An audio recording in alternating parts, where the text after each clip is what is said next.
Notre bilan hebdomadaire avec notre députée fédérale, Christina Michaud, commence dès maintenant. Bonjour, Christina. Bonjour, ça va bien? Ben oui, ça va bien, et toi? Oui, merci. Oui, on dirait que c'est la folie, mais ça se calme, hein? On est dans l'œil de la tempête, là. Oui, c'est ça. Mais on dirait qu'on voit enfin la lumière au bout du tunnel, là. Fait que, bon, déjà, plusieurs journées sans nouveaux cas au Bas-Saint-Laurent, c'est une très bonne nouvelle, mais ça montre que les mesures qu'on a mises en place fonctionnent. Fait que faut les garder tant et aussi longtemps que, bon, qu'on devra, là, parce que, bon, si on veut voir la fin de tout ça, faut pas lâcher. Exactement. On va parler d'assouplissement des prêts d'urgence pour les petites et moyennes entreprises. Ça a eu un bon effet cette semaine, hein, comme annonce.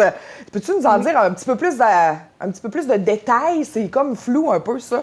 Oui, très bonne nouvelle. Écoute, il y a beaucoup d'entrepreneurs qui nous appelaient parce qu'ils ne cadraient pas dans les critères d'admissibilité de l'aide aux entreprises. Oui. On parlait beaucoup de la masse salariale, là. C'était un des critères. Fallait avoir, pour avoir droit au prêt de 40 000 $, fallait avoir une masse salariale de minimum de 50 000, ce qui est vraiment pas le cas de beaucoup de petites entreprises. Eh bien là, on a abaissé le plancher et monté le plafond. Alors, c'est minimum une masse salariale de 20 000 $, puis maximum 1,5 million. Alors vraiment, là, on vient rajouter beaucoup plus d'entreprises qui vont pouvoir avoir accès à ce prêt-là. Bien sûr, il y en a encore qui pourront pas, qui sont laissés de côté, mais il y a d'autres formes de prêts qui sont disponibles aussi.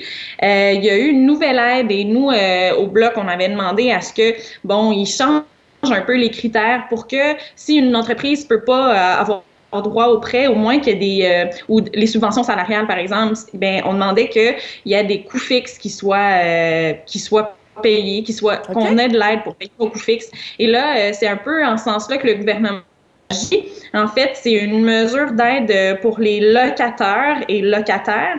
Donc, on va aider... c'est un prêt qu'on offre aux propriétaires d'immeubles commerciaux. Donc, eux, ils vont pouvoir annuler ou reporter des paiements de loyer, par exemple, avril, mai, juin. Donc, ça l'aide les entreprises qui pouvaient pas payer leur loyer, par exemple. Donc, ça va se faire en coordination avec le gouvernement du Québec parce que c'est de juridiction provinciale, là, le logement. Mais bon, c'est une très bonne nouvelle pour, encore une fois, donner un coup de main aux entreprises qui en ont grandement besoin. Tout à fait. Sincèrement, il y a beaucoup de mesures, puis c'est toutes des mesures qui ont écho puis qui font du bien aux entreprises, hein. C'est incroyable comment l'aide arrive facilement, rapidement. C'est vraiment intéressant, même pour les particuliers aussi, là. Les individus, là, oui. Bravo, ils se sont virés sur une scène assez rapidement. Oui, le gouvernement met beaucoup de programmes et de mesures en place, puis c'est pas long qu'on se rend compte de toutes les failles et que ça fonctionne pas, que les gens ont de la misère à avoir accès et tout ça. Donc, ils finissent par se réajuster. Faut le souligner, là, quand même. Ben oui. Puis, moi, c'est des commentaires que je reçois au téléphone, par courriel, tout ça. Ben là, ça marche pas pour telle raison. Et là, on l'apporte au gouvernement, on fait des propositions, puis bon, quelques jours plus tard, on voit que c'est assoupli. Alors, c'est très bienvenu dans ce cas-là. Vraiment. Parlons d'un autre programme aussi qui a eu un assouplissement. Emploi d'été Canada. C'est quoi les modifications qui sont apportées à ce programme? Alors, au départ, le programme Emploi Été Canada, ça permettait de subventionner l'emploi d'un jeune entre 15 et 30 ans, un certain pourcentage du salaire. Et bien là, on a passé de 50 à 100 du salaire. Donc, vraiment, ça, c'est bien. Autant pour les jeunes qui sont en recherche d'emploi pour la saison estivale, autant pour les entreprises qui ont un poste à offrir à un jeune. Et puis là, pourquoi ils ont assoupli ça? C'est pour qu'on puisse appeler les organismes ou les entreprises qui font pas nécessairement de demande habituellement, mais qui offrent un service essentiel en ce temps de crise. Alors, je pense aux maraîchers, aux gens qui font de la livraison, tout ça. Donc, c'est à eux que je fais appel aujourd'hui. Si vous n'avez pas fait de demande parce que le programme était fermé, l'appel de projet, bien, c'est encore le temps de le faire. Donc, si vous voulez modifier une demande que vous avez déjà faite, si vous voulez en faire une, c'est le temps de me contacter. Je vous remets mon adresse courriel, christina.michaud@commercialparle.gc.ca. J'ai jusqu'au 24 avril pour pouvoir soumettre les modifications. Puis ensuite de ça, c'est le gouvernement qui entre en contact avec les organismes, les entreprises pour compléter la demande. Alors, le gouvernement a aussi extensionné là, la période d'emploi. C'est un minimum entre 8 et 16 semaines, mais bon, c'est à partir du 11 mai déjà et ça devait se fermer, bon, à la fin de l'été. Ouais. Mais là, c'est extensionné jusqu'en février 2021 quand même. Alors, ça, c'est une mesure d'assouplissement qui est la bienvenue aussi. On sait qu'il y a des entreprises qui vont devoir retarder leur ouverture. Alors, ça peut leur donner un bon coup de main. Tout à fait. Encore bienvenue. Une mesure très bienvenue. Élargissement de la prestation canadienne d'urgence aussi, encore un réajustement. J'ai l'impression que ça a chialé un petit peu. C'est chialé pour parce que... Puis on l'attendait, Seigneur, les détails de ça pour les travailleurs saisonniers surtout. Dans le domaine des pêches, du tourisme, chez nous en Gaspésie, là, c'est le cas. Les gens m'appelaient, étaient inquiets que la saison soit reportée, que l'été soit annulé, si on veut. Là. Ouais. Puis que ces gens-là qui arrivent à la fin de leur prestation d'assurance-emploi, qui tombent dans le trou noir un peu quelques semaines et là, qui devaient recommencer à travailler, et bien là, ils voient leur saison repousser. Alors, ces gens-là étaient inquiets parce qu'ils n'étaient pas admissibles à la PCU, parce qu'ils n'avaient pas perdu leur emploi en fonction de la COVID, parce qu'ils n'étaient pas à l'emploi au moment où tout ça a commencé. Alors, ce qui était une injustice totale pour eux, on a changé ça. Ils sont maintenant admissibles. Même chose pour les gens. On avait parlé de peut-être que ce serait les gens qui travaillent 2 heures par semaine serait admissible. On a changé ça, on a tassé le 10 heures. C'est vraiment les gens qui gagnent moins de 1 000 $ par mois vont pouvoir être admissibles. Donc, je pense aux pompiers volontaires. Beaucoup de gens avaient levé la main. Là. On avait peur que les pompiers volontaires sortent plus s'il y a un feu parce qu'ils voulaient avoir accès à la PCU eux aussi. Puis, le mince salaire qu'ils retiraient de leur fonction de pompier, eh bien, ça les enlevait de la PCU. Alors, même chose pour les élus municipaux. Il y a des gens qui remettaient leur poste en question, qui ont été élus par la population, mais ça leur donne une centaine de dollars par mois.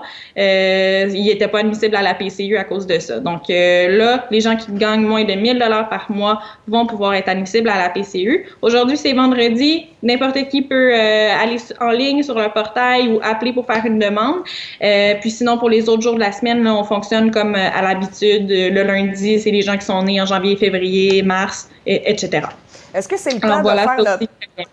Oui. Est-ce que c'est le temps de faire notre renouvellement pour le mois de mai ou on attend encore plus loin dans le mois d'avril? C'est exactement le temps de faire la demande pour la deuxième période, là. Donc mi-avril au 9 mai. Donc c'est ça, vous refonctionnez de la même façon, on peut faire la deuxième demande.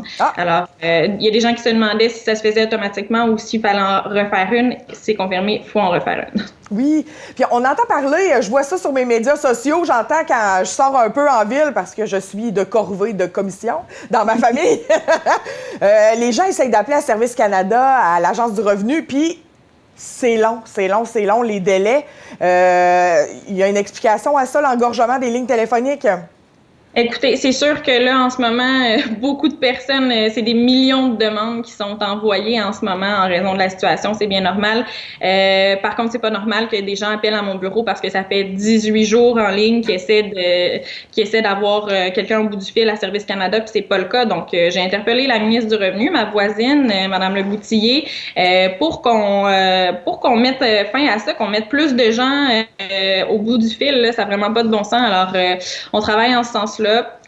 Mais non, c'est toujours pas réglé, puis c'est déplorable que les gens puissent pas avoir accès. Je pense aux gens qui sont pas à l'aise avec Internet, qui ont pas d'ordinateur à la maison, qui ont pas le choix d'appeler. C'est pas le fun, c'est pas une bonne situation. Alors, vraiment, j'implore le gouvernement d'agir en ce sens-là. OK. En espérant que notre voisine de la Gaspésie agisse rapidement là-dessus. C'est vrai, j'avais pas pensé que c'était notre voisine. On est bien placés. Et en terminant, tu as un coup de cœur, une initiative de la région à mettre de l'avant qui se passe dans notre MRC voisine, la Métis.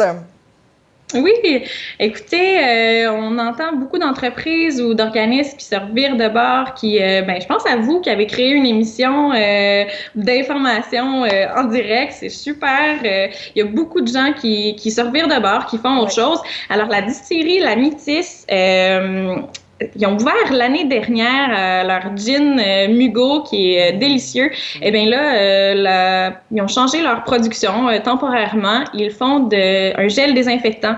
Alors, j'ai travaillé avec eux pour les aider à avoir leur permis plus rapidement. Là, avec Santé Canada, ça prenait un certain permis pour pouvoir produire. Et puis, c'est chose faite. Ils ont déjà commencé à produire. Puis, apparemment, la demande est là. Puis, tout va super bien. Alors, je leur lève mon chapeau à Yann, puis toute l'équipe.